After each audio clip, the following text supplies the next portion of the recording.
Well, hello to everybody. I want to make sure I'm taping. Okay, it's going. All of you all come in. Come on in, you all. Good evening to everybody. I would like to say a special good evening to all of my friends, also to my many enemies. This is another Roosevelt Sounds Off live stream.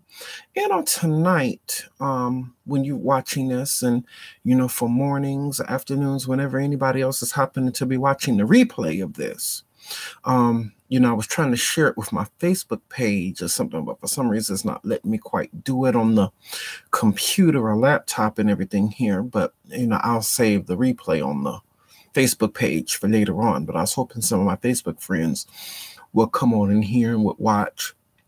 So I'd like to say good evening to all of my YouTube subscribers. I would like to first of all thank everybody for rating, commenting, and subscribing. The video that I did on last week pertaining to the situation that took place in the Potter's House Church on Palm Sunday, it is because of you all that I have received close to 20,000 views on this one video. I tell everybody all the time, it's the viewers and the subscribers who make this channel what it is. So keep on sharing, keep on subscribing, and keep on telling others about Roosevelt Sounds Off. And on tonight, I am going to get into a little bit of the topic of what today is. As many of you all know, today is April 4th, but it's supposed to be springtime, but it's cold here in Chicago. That's crazy, but yet I digress. It's April 4th, but some people don't know what took place on this day back 50 years ago. It is, we're commemorating and mourning the death and celebrating the life of Martin Luther King Jr., who was assassinated on this day, April 4th, in 1968 in Memphis, Tennessee, while he was standing on the balcony of the Lorraine Motel. And he was assassinated on this day, and he had a wife and 4 children. And it was the day after he gave his historical speech at Mason Temple Church of God in Christ. I have seen the mountaintop, and he says that he looked over and he saw the promised land, and he said, I might not get there with you, but one day we as a people will get to the promised land. And the question I would like to ask on tonight is 50 years to the day that he has been assassinated in this country, have we gone any further? I think that is the question on tonight. And sometimes, because of certain situations and stuff, we know that we have now the right to vote, even though there's hardly not anybody too much to vote for. And I believe that the whole system pretty much is rigged.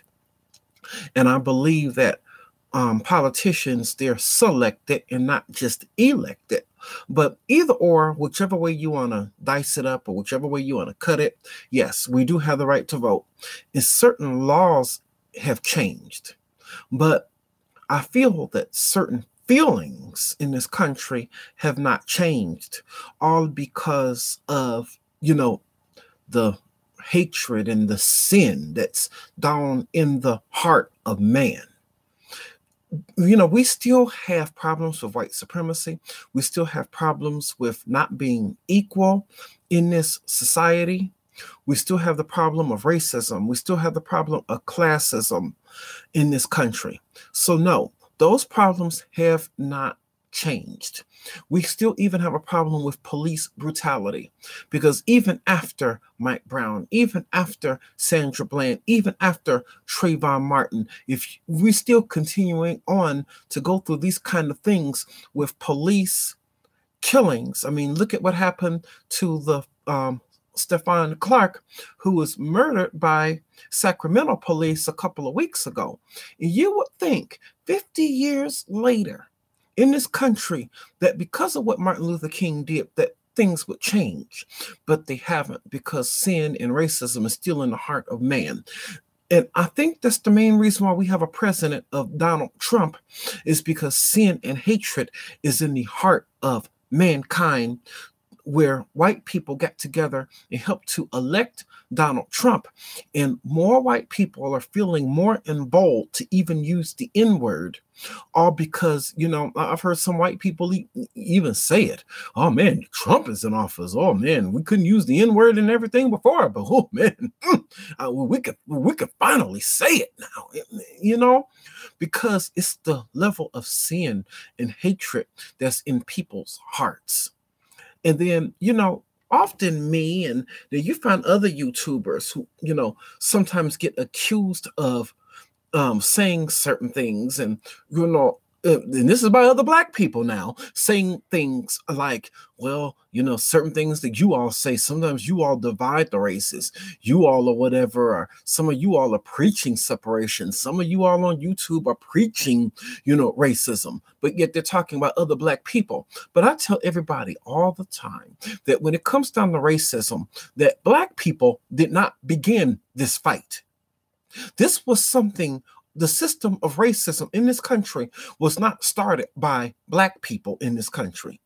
It was all white people who did a whole lot of these things. But yet you want to blame Black people all because, we have a good sense of self, and many of us are conscious, and many of us are awake. And, we want to separate ourselves from this so-called, white man system, and encourage other Black people not to engross themselves in the white man's system. I mean, golly, if you look at me, I don't even dress like the average person. While a whole lot of Black people wear baseball hats and wear these big brim hats, I'm 44 years old. I never wore a hat with a brim because I feel that that is more Europeanized looking. So I always have worn like African crowns or Islamic crowns or something, because that takes you back to, the kind of culture that you and your ancestors came from. The brim hat is something that came from Europe. So even in small ways like that, we can slowly begin to detach ourselves from this culture. And then I think that it's other things that we also need to do, like starting our own businesses and starting our own banks and starting, our own little communities.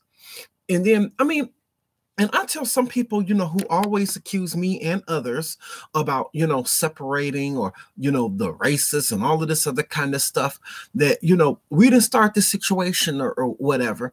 And I have found, white American people to sometimes be, a little bit bipolar, because we might as well be separate, because they don't want to include you in society in the first place. The only reason why they include you in society is only because the law says that they have to. But in their heart, deep down inside, no, they don't want to include you in society. So they want to stay away from you, and they don't want you to work with them. They don't want you to live in the neighborhoods. But yet, if you come along and say that, we want to have our own. We want our own stores. We want our own banks. We want our own communities. We want to separate. You have many of them saying, why do you want to do that for? So you have a bunch of people who don't know what they want. So, I would have to believe that 50 years later, if Martin Luther King was still here, even though he was a Baptist preacher, he still marched for the rights of everyone. And I believe that he would be marching against police brutality. He would be marching against the killing of Alton Sterling, or the killing of a Mike Brown, or the killing of a Jordan Davis. He would stand against all of this 50 years later. It's not something that he would go along with. I believe that he would even stand against the presidency of Donald Trump, because the reason why FBI and the government even back then felt so threatened and everything by him, because he stood up and he spoke truth to power. He told power where it was that they were wrong, but yet still did it in a Christianized way without losing any of his Africanity or anything like that. Still did it in a good way. Better sometimes than how I could ever do it. I could tell you that much. But yet I also look at the whole spectrum from the other side.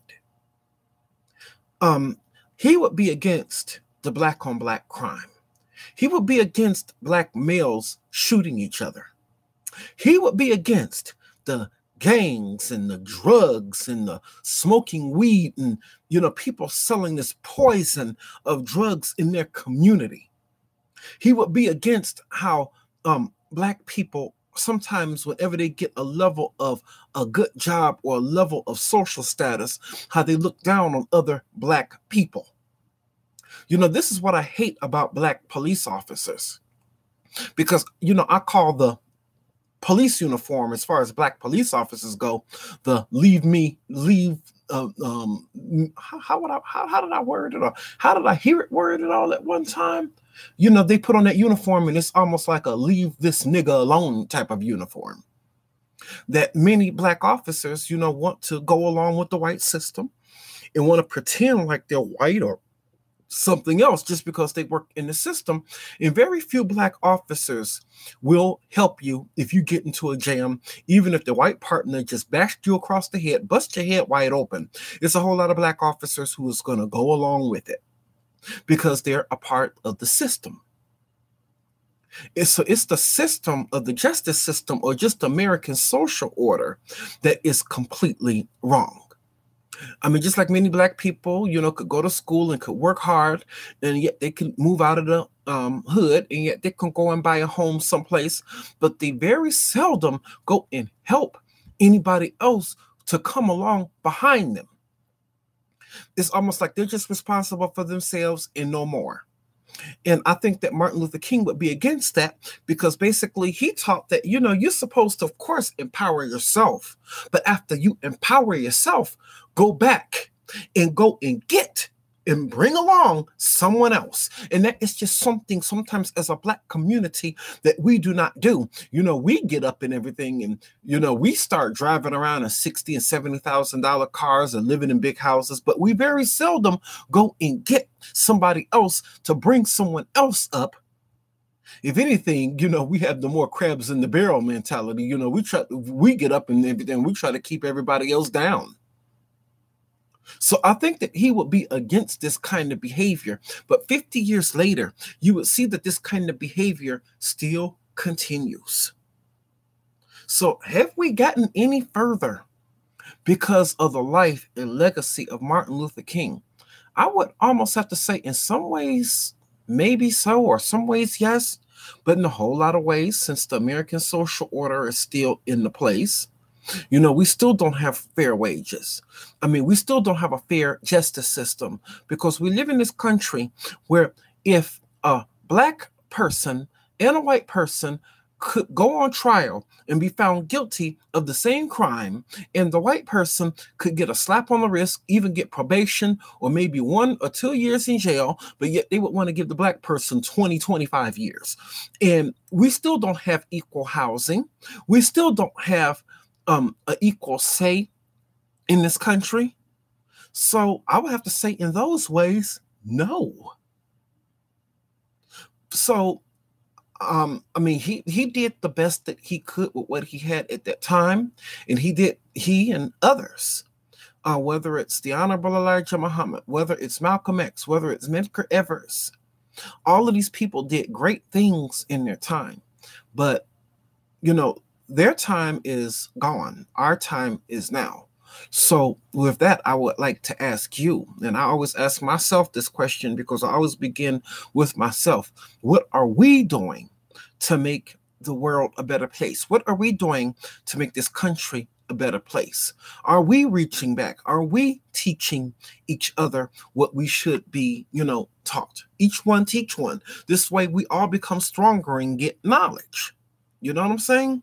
So I think that as a black people, or as a people of color, as a whole, we need to keep this up of each one teach one. So this way we all one day will get to the promised land and become stronger as a black nation. And not only as a black nation, but just all of us just in general, whether we be black, white, Latino, Asian, all of us can become a much more stronger nation under God.